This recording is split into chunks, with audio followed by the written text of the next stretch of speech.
धूमधाम सह उद्यापित हो जाइछि मयूरभंज जिला जसीपुर ब्लॉक रे थिबा साननई नोडाल उच्च विद्यालय सुवर्ण जयंती समारोह।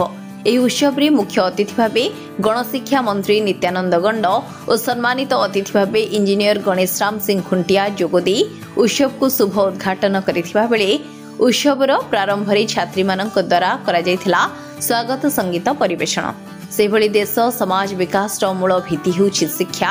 ବିନା ଶିକ୍ଷା ଦ୍ୱାରା କୌଣସି ବିକାଶ ସମ୍ଭବ ନୁହେଁ। ଶିକ୍ଷକମାନେ ହେଉଛନ୍ତି ରାଷ୍ଟ୍ର ନିର୍ମାଣର ଆଧାର।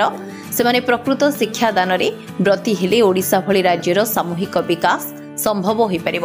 ତେଣୁ ସେମାନଙ୍କ ସମସ୍ତ ଅସୁବିଧା ଦାବି ପ୍ରତି ସରକାର ସମ୍ବେଦନଶୀଳ ଅଛନ୍ତି। ସେମାନେ ନିଜର ଦାୟିତ୍ୱ ନିର୍ବାହ କରି ଛାତ୍ରଛାତ୍ରୀମାନଙ୍କ ପାଇଁ ଆଦର୍ଶ ହେବାକୁ ପଡ଼ିବ ବୋଲି ଶିକ୍ଷକ ଓ ଛାତ୍ରଛାତ୍ରୀମାନଙ୍କୁ କହିଥିଲେ ରାଜ୍ୟ ସ୍କୁଲ ଗଣଶିକ୍ଷା ମନ୍ତ୍ରୀ ନିତ୍ୟାନନ୍ଦ ଗଣ୍ଡ। ଏ ଅନୁଷ୍ଠାନକୁ ଗଢ଼ି ତୋଳିବା ପାଇଁ, ଏ ଅଞ୍ଚଳରେ ଶିକ୍ଷାକୁ ବ୍ୟାପକ କରିବା ପାଇଁ, ଏ ଅଞ୍ଚଳର ଛାତ୍ରଛାତ୍ରୀମାନେ ସେମାନେ କେମିତି ଗୁଣାତ୍ମକ ଶିକ୍ଷା ପାଇପାରିବେ ସେଥିପାଇଁ ଯେଉଁମାନଙ୍କର ଏ ଅନୁଷ୍ଠାନ ପ୍ରତି ଅବଦାନ ଅଛି ସେମାନଙ୍କୁ ଆଜି ମନେ ପକାଇବାର ଦିନ ବି ଆସିଛି। କିନ୍ତୁ ଆଜି ବି କିଛି ଯେଉଁ ସମସ୍ୟା ରହିଛି ଆଗାମୀ ଦିନରେ ସେ ସମସ୍ୟା ଗୁଡ଼ାକ ବି ନିଶ୍ଚୟ ଆଜି ଆମେ ଆସିଛେ ଦେଖିଛେ ସେ ସମସ୍ୟା ଗୁଡ଼ାକ ବି ସମାଧାନ କରିବା ପାଇଁ ଏବଂ ଏ ଅଞ୍ଚଳର ଛାତ୍ରଛାତ୍ରୀମାନେ ଆଗାମୀ ଦିନରେ ବି କେମିତି ଭଲ ଶିକ୍ଷା ପାଇପାରିବେ ସେଥିପାଇଁ ସରକାରର ବି ଯେଉଁ ବ୍ୟବସ୍ଥା ରହିଛି ନିଶ୍ଚୟ ତାକୁ ଆଗାମୀ ଦିନରେ ଆମେ କରିବା ପାଇଁ ବ୍ୟବସ୍ଥା କରିବୁ। ସହ ଶିକ୍ଷା ହିଁ ଅମୂଲ୍ୟ ସମ୍ପଦ ଓ ମୟୂରଭଞ୍ଜ ଜିଲ୍ଲାରେ ଶିକ୍ଷିତର ହାରକୁ ବଢ଼ାଇବାର ଯଥେଷ୍ଟ ଆବଶ୍ୟକତା ରହିଛି ବୋଲି କହିଥିଲେ ସ୍ୱତନ୍ତ୍ର ସମ୍ମାନିତ ଅତିଥି ଭାବେ ଯୋଗ ଦେଇଥିବା ରାଜ୍ୟ ଜଙ୍ଗଲ ଓ ପରିବେଶ ଜଳବାୟୁ ପରିବର୍ତ୍ତନ ମନ୍ତ୍ରୀ ଇଞ୍ଜିନିୟର ଗଣେଶ ରାମ ସିଂ ଖୁଣ୍ଟିଆ। ସବୁଠୁ ବଡ଼ କଥା ହେଲା ବିଦ୍ୟାଳୟର କ୍ଲର୍କ ପିଅନ ଆଦି ପଦବୀକୁ 2 ଦିନ ମଧ୍ୟରେ ପୂରଣ କରିବା ପାଇଁ ଜିଲ୍ଲା ଶିକ୍ଷାଧିକାରୀଙ୍କୁ ନିର୍ଦ୍ଦେଶ ଦେବା ସହ ସାନନଇ ଗ୍ରାମ ଏକ ଉଚ୍ଚ ସଂସ୍କୃତି ସମ୍ପନ୍ନ ଶିକ୍ଷିତ ଗ୍ରାମ। ତେଣୁ ବିଦ୍ୟାଳୟର ବିକାଶ ପାଇଁ ସହଯୋଗର ହାତ ବଢ଼ାଇବାକୁ ଆହ୍ୱାନ ଦେଇଥିଲେ ମନ୍ତ୍ରୀ ଇଞ୍ଜିନିୟର ଗଣେଶ ରାମ ସିଂ ଖୁଣ୍ଟିଆ। ବିସ୍ତୃତ ଭାବରେ ଏ ଅଞ୍ଚଳକୁ କେମିତି ଆଗକୁ ନେବା, ଶିକ୍ଷା କ୍ଷେତ୍ରରେ ଆଗକୁ ନେବା ଏବଂ ଏ ଅନୁଷ୍ଠାନ ଅଧିକା ପିଲା କେମିତି ଭଲ ରେଜଲ୍ଟ କରିକି ଆଗକୁ ଯିବେ, ସବୁ ପ୍ରକାର ଶିକ୍ଷାର ବ୍ୟବସ୍ଥା ସରକାରଙ୍କର କ'ଣ ଭବିଷ୍ୟତରେ ଯୋଜନା ରଖିଛନ୍ତି ସେ ଦିଗରେ ବିସ୍ତୃତ ଭାବରେ ଆମର ଶିକ୍ଷା ମନ୍ତ୍ରୀ ଆଲୋଚନା କଲେ। ସମସ୍ତଙ୍କର ଯଦି କୋଅପରେସନ୍ ରହିବ ଏ ଅଞ୍ଚଳ ବହୁତ ଆଗକୁ ଯିବ। ସାନ ଏମିତି ହିଁ ସେ 100% ରେଜଲ୍ଟ କରେ।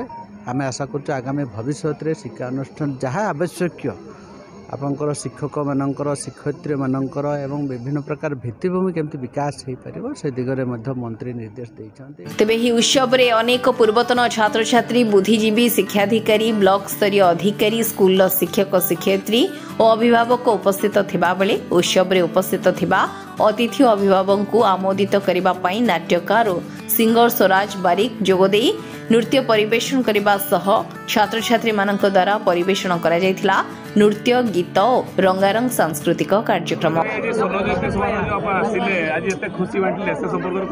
ନିଶ୍ଚିତ ଭାବରେ ଭଲ ପାଇବା ଆଶୀର୍ବାଦ ସମସ୍ତଙ୍କୁ ଯେଉଁମାନେ ମୋଠୁ ସାନ ଏବଂ ତତ୍ସହିତ ବହୁତ ବହୁତ ଧନ୍ୟବାଦ ଦେବି କମିଟିର ସମସ୍ତ ମେମ୍ବର୍ସକୁ, ବିଦ୍ୟାଳୟର ସମସ୍ତ ଶିକ୍ଷକ ଶିକ୍ଷୟିତ୍ରୀଙ୍କୁ ଏବଂ ସମସ୍ତେ ବହୁତ ଶୃଙ୍ଖଳାର ସହିତ କାର୍ଯ୍ୟକ୍ରମଟିକୁ ଆଗକୁ ନେଉଛନ୍ତି। ବହୁତ ସାରା ଶୁଭେଚ୍ଛା ଅଭିନନ୍ଦନ। ଯେମିତି ଏବେ ସୁବର୍ଣ୍ଣ ଜୟନ୍ତୀ ହେଇଛି, ଖୁବ୍ ଶୀଘ୍ର 100ତମ ଜୟନ୍ତୀ ମଧ୍ୟ ହେବ। ବହୁତ ବହୁତ ନମସ୍କାର, ଜୟ ଜଗନ୍ନାଥ। ମୁଁ ଆପଣଙ୍କର କେଉଁଝରିଆ କାକି। ଆମେ ଆସିଥିଲୁ ଏଜ୍ ଏ ଗେଷ୍ଟ, ମାନେ ଅନଏକ୍ସପେକ୍ଟେଡ୍ କ୍ରାଉଡ୍। ଠିକ୍ ଅଛି, ମାନେ ଭାବି ବି ନଥିଲୁ ବହୁତ ଭଲ ପାଇବା ଦେଉଛନ୍ତି କମେଡି ପାଇଁ, ଆମ ଗୀତ ପାଇଁ। ବସ୍ ଆମେ ଖୁସି, ଅଡ଼ିଏନ୍ସ ଖୁସି ତ ଆମେ ଖୁସି।